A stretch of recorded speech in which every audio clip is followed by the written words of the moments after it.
Anda kembali bersama kami di Sapa Indonesia Malam. Saudara, usulan Kementerian Agama untuk menaikkan biaya haji menjadi 69 juta rupiah dapat sorotan DPR. Dalam pembahasan, Komisi 8 DPR menilai kenaikan biaya hampir 100% di tahun ini sangat memberatkan jemaah.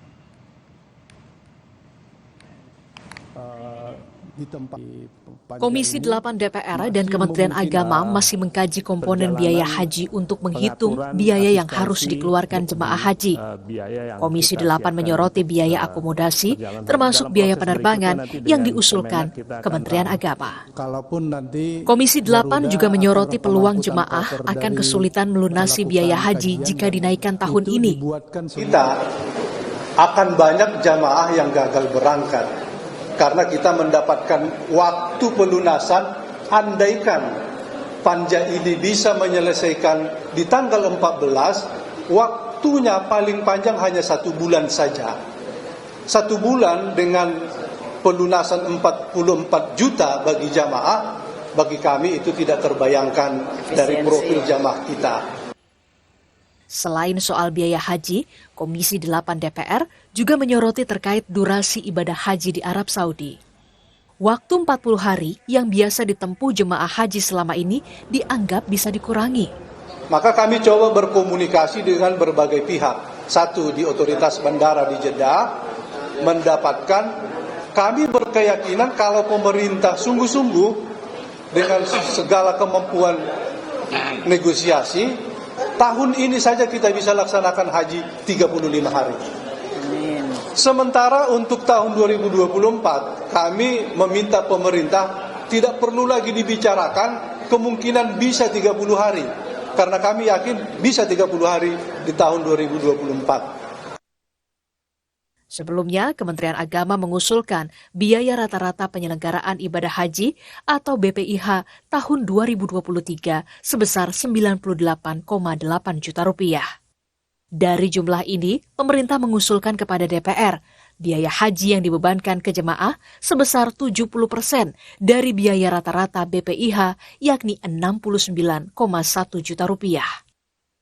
Menurut Kementerian Agama, komponen biaya haji per jemaah terdiri dari biaya penerbangan dari embarkasi ke Arab Saudi pulang pergi sebesar 33 juta rupiah. Biaya akomodasi di Mekah sebesar 18 juta rupiah. Biaya akomodasi di Madinah sebesar 5,6 juta rupiah. Biaya hidup atau living cost sebesar 4 juta rupiah. Biaya visa haji 1,2 juta rupiah. Dan paket layanan masyair atau proses ibadah haji selama di Arafah, Mina, dan Musdalifah sebesar 5,5 juta rupiah. Tahun ini Indonesia kembali mendapatkan kuota haji sama seperti sebelum pembatasan diberlakukan oleh Arab Saudi akibat pandemi.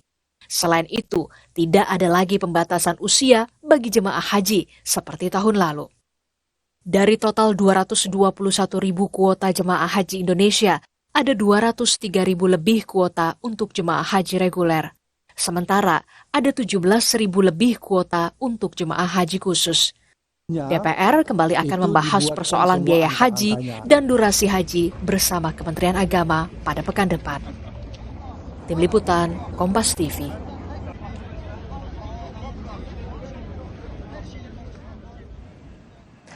Saudara, DPR mengevaluasi usulan biaya haji Kementerian Agama dan menginginkan agar biaya haji yang dibebankan ke jemaah maksimal 50 juta rupiah. Apa saja yang akan dievaluasi dari usulan biaya haji oleh Kementerian Agama sebesar yang semula 69 juta rupiah? Kita akan bahas bersama Aceh Hasan Sajili, ini adalah Wakil Ketua Komisi 8 DPR RI. Kami juga telah mengundang perwakilan dari Kementerian Agama, tapi masih belum dapat mengonfirmasi hadir. Pak Aceh, selamat malam. Assalamualaikum. Selamat malam. Waalaikumsalam, Mbak Livia.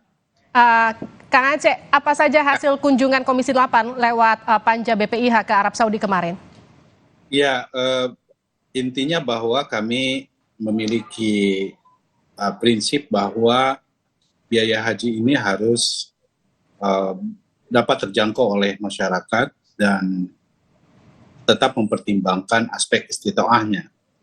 Karena itu ketika terjadi kenaikan yang begitu sangat tinggi dari biaya BP yang dibayarkan oleh jamaah yang asalnya tahun yang lalu sebesar 39 juta, sekarang 69 juta, tentu ini harus dicarikan solusinya supaya masyarakat, terutama jamaah haji yang telah membayarkan setorannya tersebut dan memiliki hak untuk berangkat tahun ini, bisa diberangkatkan dan mampu terjangkau oleh mereka.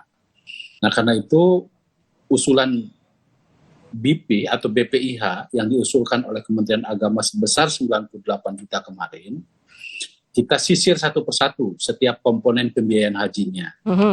Dari mulai penerbangan, kemudian pemondokan, kemudian konsumsi selama di sana, hingga pelayanan dalam negeri yang kami nilai ini sangat begitu tinggi gitu ya. Nah, selain itu tentu setelah kami melakukan efisiensi dari berbagai komponen pembiayaan haji yang cukup besar ini, maka kami akan menguji kembali atau mengkaji kembali formulasi penempatan nilai manfaat yang dalam usulan Kementerian Agama sebesar 30% dari nilai manfaat dan dibayarkan oleh jamaah sebesar 70%. Nah, kenapa kami harus formulasikan? Karena kami ingin bahwa kalau tahun yang lalu formulasi nilai manfaatnya itu lebih besar dibandingkan dengan setoran, kenapa sekarang justru BP-nya atau yang dibayar oleh jamaah begitu sangat tinggi dibandingkan dengan tahun sebelumnya. Baik. Ini juga harus kita pertegas soal keadilan untuk mendapatkan nilai manfaat. Yes. Ini yang kemudian saya izin potong Kang Aceh. Ya. Karena kalau kita hitung-hitungan lazimnya dari 39 ke 69, 30 juta naiknya. Tapi durasi di Tanah Sucinya kemudian dikurangi dari 40 ke 35 rencananya tahun ini. Koreksi saya ya, Kang kalau salah. Artinya kan sebetulnya jemaah haji ini sudah harus membayarkan lebih, kemudian durasi mereka di Tanah Suci harus dipotong, rugi mereka double-double dong ya Kang? Justru karena itu, ini yang kami pun sebetulnya melakukan cara-cara atau mencari solusi supaya kita bisa turunkan dari BP yang 69 ini menjadi lebih rendah lagi gitu. Karena itu misalnya salah satu solusinya misalnya selain melakukan efisiensi di berbagai komponen-komponen pembiayaan haji, juga misalnya kita melakukan upaya untuk mengurangi durasi waktu selama di sana, karena itu juga implikasinya akan besar terhadap pembiayaan haji. Nah, tetapi yang paling penting sesungguhnya ini saya Mbak Livia lagi rapat sebetulnya Badan Pengelola Keuangan Haji, kami sedang mencari formula yang paling tepat soal formulasi 70-30. 70 kan yang diusulkan oleh Kementerian Agama dibayar oleh jamaah haji. Nah, sekarang kita ingin coba apakah dimungkinkan, misalnya formulanya 40% itu berasal dari nilai manfaat dan 60% dibayar oleh jamaah. Nah, kita harus lihat ketersediaan biaya yang ada atau dana yang ada di Badan Pengelola Keuangan Haji. Siap. Ini yang sedang kita dalami. Kang, ini soal persoalan pemondokan yang jadi sorotan. Kalau kita lihat kan usulan Kemenak itu biaya akomodasi di Mekah itu kan 18 juta rupiah, betul ya Kang? Sementara akomodasi di Madinah itu sebesar 5,6 juta rupiah. Ini ada perubahan hitungan atau seperti apa kalau kita rinci hitungannya satu-satu sampai kemudian harus naik sebegitu signifikan? Nah, inilah yang sedang kita, sebetulnya kan kalau kita mengacu kepada dibandingkan dengan tahun lalu, dari segi pemondokan kan sebetulnya tidak ada perubahan yang signifikan ya. Yang terbesar sebetulnya adalah soal biaya masyair.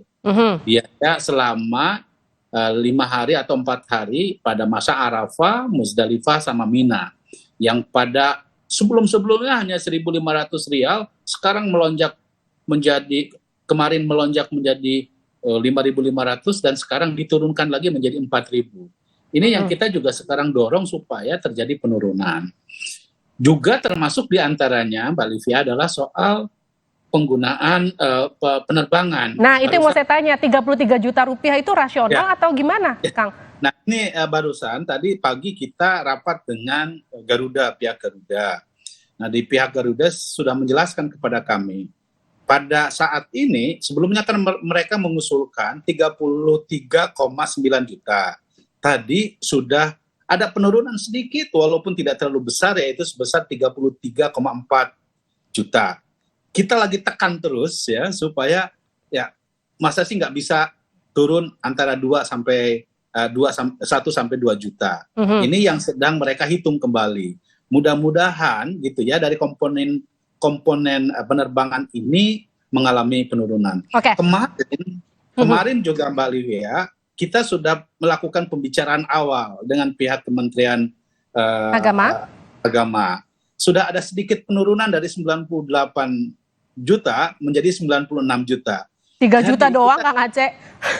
Ya, tapi kita dorong terus ini. Kita masih ada waktu, mudah-mudahan ya tanggal 14 Februari ini sudah ada keputusan yang membuat kita bisa menurunkan, ya kalau kita sudah mampu menurunkan biaya penyelenggaraan ibadah haji, maka kita akan cari formulasi bagaimana nilai manfaat dan biaya yang dibayar oleh jamaah bisa ditekan serendah mungkin. Punten, ini saya tanya, kalau dari 40 hari yang tahun lalu dengan angka 39 juta yang harus dibayarkan, kalau misalnya angkanya naik jadi 69 juta, artinya untuk menekan angka 69 juta, karena kalau saya melihat angka kenaikan 30 juta itu kan signifikan sekali untuk mereka yang memang untuk nabung biaya haji saja sudah dilakukan berpuluh-puluh tahun mungkin.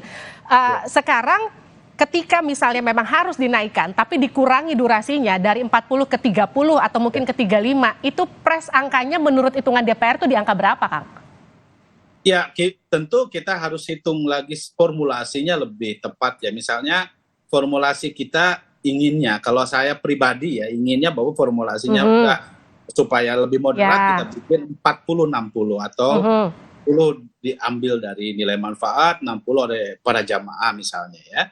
Nah, kalau kita bisa menekan hingga misalnya 90, maka formulasinya kita bisa, BP-nya itu bisa 55 juta. Oke.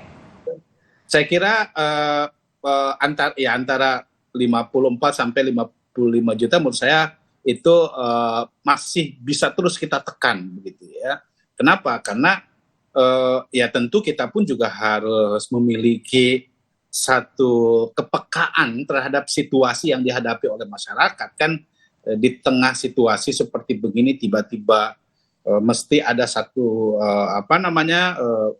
kebijakan yang sangat berat sampai 69 juta. Tentu ya kita harusnya kan tidak begitu, tidak gitu loh. Makanya mungkin kita bisa tarik ke dalam satu kebijakan yang lebih moderat sehingga ya buat masyarakat sendiri tidak ada hal yang memberatkan mereka. Tapi satu hal Mbak Livia yang harus saya sampaikan, bahwa kami juga sedang memperjuangkan agar jemaah haji yang telah lunas tunda, artinya lunas tunda itu dia sudah bayar pelunasan yang seharusnya mereka berangkat tahun 2020 dan berangkat tahun 2022 sudah berangkat, tapi karena usia dan karena daftar tunggu ya kemarin setengah, kita itu harusnya nggak usah nambah ya Kang? Kita perjuangkan supaya mereka nggak usah nambah, jadi nggak usah membayar setoran gitu loh, karena mereka sudah lunas. Kalau sudah lunas ya seharusnya kan sudah harusnya udah selesai, tinggal berangkat aja ya Kang, betul ya? Tanya, ini sedang kita coba juga hitung, karena itu juga penting untuk bisa memastikan, dan ini menyangkut dengan keadilan. Kan mereka nggak bisa berangkat bukan karena salah mereka. Nggak bisa berangkat karena memang aturan kan ya yang dibuat oleh pemerintah Arab Saudi, dan juga kondisi yang memungkinkan buat mereka tidak bisa berangkat gitu loh. Jadi karena itu mohon doanya kita terus memperjuangkan supaya bisa lunas tunda ini juga kita harapkan tidak ada tambahan biaya haji gitu. Ya, itu yang juga kita harapkan. Tapi kan kalau konvers beberapa hari yang lalu kan disebutkan maksimalnya 50 juta. Ini konversnya kemarin ya Kang, 50 juta. Ini sudah jadi angka final dari DPR? Belum. Ini masih terus kita kaji. Ini kan baru pendapat dari masing-masing teman-teman anggota Panja. Pastinya nanti Mbak Livia akan kita umumkan pada tanggal 14 Februari kalau target kita sebelum reses ini. Tapi jemaah wajib melunasi itu tanggal berapa maksimalnya, Kang Aceh? Itu nanti setelah disepakati di DPR, nanti akan diserahkan kepada pemerintah untuk mendapatkan Kepres, keputusan Presiden. Dari Presiden itulah kemudian nanti akan diumumkan kepada jamaah untuk segera dilunasi. Itu kita targetkan ya akhir Februari ini sudah keluar Kepresnya, sehingga punya waktu 1 bulan untuk bisa melunasi bagi jamaah yang memang harus melunasi. Tapi kalau yang lunas tunda, dia tidak usah gitu, karena mereka sudah telah mengalami pelunasan. Oke, artinya bisa dipastikan biaya hajinya pasti naik. Artinya mereka calon jemaah haji sudah harus menyiapkan kira-kira selisih biayanya. Kira-kira begitu, tapi jumlahnya berapa ini masih belum ketok palu. Ini begitu ya Kang Aceh ya? Kita masih harus berdebat. Kecuali itu tadi saya ingin sampaikan kepada para jamaah yang sudah lunas tetapi tertunda, mudah-mudahan kita bisa tekan sehingga tidak perlu ada penambahan lagi gitu. Aduh, harapannya jangan naik terlalu tinggi ya Kang Aceh ya, karena kita juga harus memperhatikan bagaimana calon jemaah haji yang kesulitan ekonomi, menabung bertahun-tahun untuk naik haji, bagaimana kemudian dalam waktu 1 bulan mereka harus mencari selisih biaya untuk bisa tetap naik haji di tahun ini. Kita titipkan calon jemaah haji kita di Komisi 8 ya Kang Aceh ya? Ya, mohon doanya Mbak, mohon doanya buat masyarakat Indonesia. Terima kasih Aceh Hasan Sajili telah bergabung bersama kami di Sapa Indonesia Malam. Ya, terima kasih. Saudara, usai jeda di Sapa Indonesia Malam, Majelis Hakim menolak